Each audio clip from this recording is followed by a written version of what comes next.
Kyle Bradshaw from Chaparral Motorsports here at the FMF headquarters here with Donny Jr. We're going to go ahead and talk a little bit about exhaust pipes, about riding off-road and what makes FMF an amazing part of that process. And then we're going to take you down into the facility and show you how an FMF pipe is made.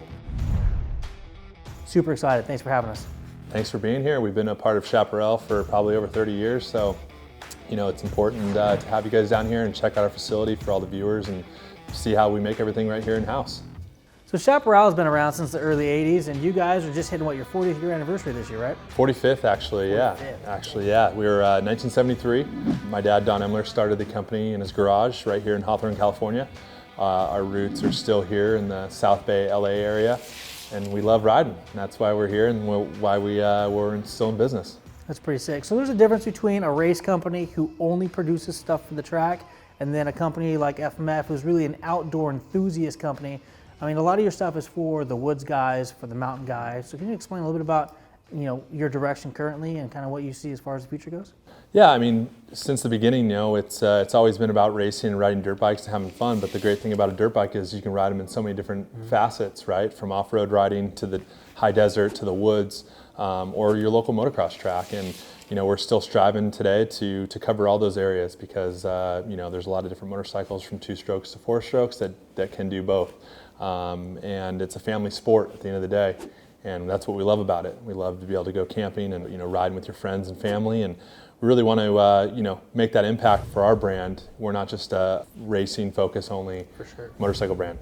It's definitely been a huge part of what's helped us grow over the 45 years is racing, and why we make such great performances because we want to be able to go racing and then the guys to be able to feel the power. But we also don't just focus on racing. Like I said, we just love riding, and it's the passion I think that we share with the end consumer that just loves to go out and rip in the desert.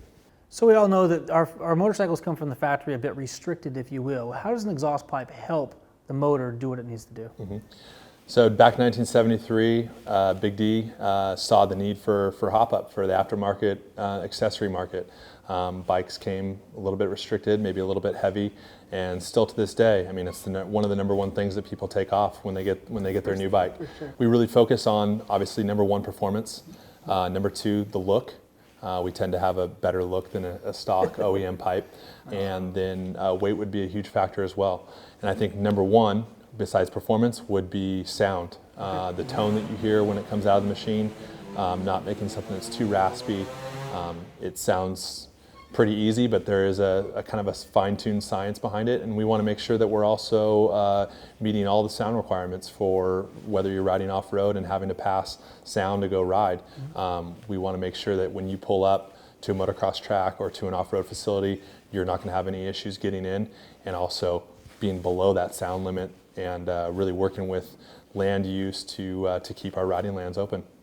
And that's something I really want to focus on is FMF has done a really, really good job at creating pipes that not only function perfectly, but they also allow you to continue to ride in the spaces you go to. I know a lot of the guys that I ride with have chosen other pipes at times.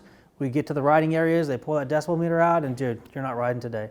Whereas if they've got a Q4 FMF pipe, boom, done, you're ready to race. And I think that's something you're going to see more in the future. I mean, in order to keep our riding lands open, there's going to need to be more of a restriction on people going riding with loud mufflers. It's with the 4 strokes, people don't understand the sound carries so much further than 2-stroke. Making sure that you have a spark arrestor, which all of our exhausts come with a spark arrestor, and then also being able to meet that sound requirement, being way under the actual sound limit. We're the only exhaust company that actually offers Q4 muffler, which is a quiet-based exhaust. So we're not just saying, hey, buy this expensive race muffler, stick an insert into it, and you can try to get down to your required dB. We're actually offering a muffler it's off the shelf. You're going to be very quiet, and the performance is still going to be there. So we're really strive, like I said, to be an off-road and be part of the community.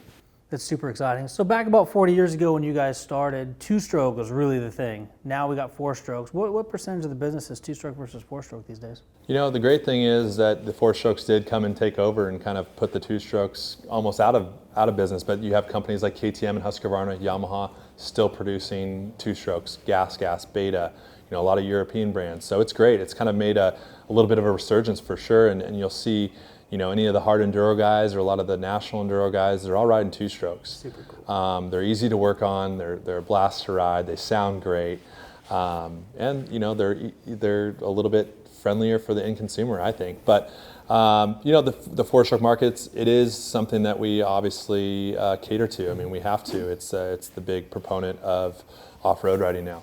I would say probably about 70% of our business is four-stroke and 30% is still two-strokes, which is great because we still love and enjoy producing two-stroke exhaust. It's a little bit easier to produce them versus a four-stroke. Really? A little bit harder to fine-tune them to get them to work right. So the initial upfront R&D time is longer on a two-stroke, but once you nail that in, a lot easier to produce. So as far as the four-strokes coming in and taking over, what are some of your best-selling pipes? We work really closely with KTM and Husqvarna, so I would say that's the number one. They make such a great range of bikes from all the way from the 50 all the way up to the 950 adventure bikes, 1190s. So that would be an easy one to say, but really we focus on trying to remain stable in all the different brands. We really like to sponsor teams that are on different brands. So we have some Honda off-road guys, we have some Yamaha Pro Supercross guys. So you don't want to get stuck just working with one type of OEM. So we really try to do a great job at working with them all. Sweet. So as for exhaust pipes go, they flow air. What makes an FMF pipe better than your competitors per se? Well, I mean, obviously first and foremost, it's made right here. So as a consumer, you know that when you purchase an FMF pipe, it came directly from our manufacturing facility right here in Southern California. So cool. We really control all the quality. That's I would say the greatest thing about us. Besides, definitely focusing on performance. We do sponsor so many different programs, from pro supercross teams to the off-road program. So we're getting a really good feedback from all the different pro riders on what works. So before they even go to market, we're making sure our pipes have been tested, quality, durability, sound, performance, and weight. All right, Donnie, so on the way up here, we walked past some huge rolls of titanium, ginormous rolls of metal. How much does one of those weigh? It varies. Some of the steel weighs about almost 8,000 pounds, so about as much as or more than a Tundra. Crazy. So we're gonna go ahead and take you back there. We're gonna show you how we make everything right here in house. We're gonna start off with the raw materials, kind of show you how it comes in here at FMF, and then what goes right back out the other side, which is a finished product. So crazy. So when you're buying an FMF exhaust pipe, you're getting something made exclusively here in the USA and touched by lots and lots of different people. Literally. Man, these things could cost a lot more than a couple $100 we're paying for them. We try to have a very price conscious at the end of the day. It's an expensive sport. These things can get expensive, but we're still trying to be price conscious. Super cool. I'm stoked to go down and take a look and see how things are made. Why don't you guys come with us and let's get up and go take a look. Check it out.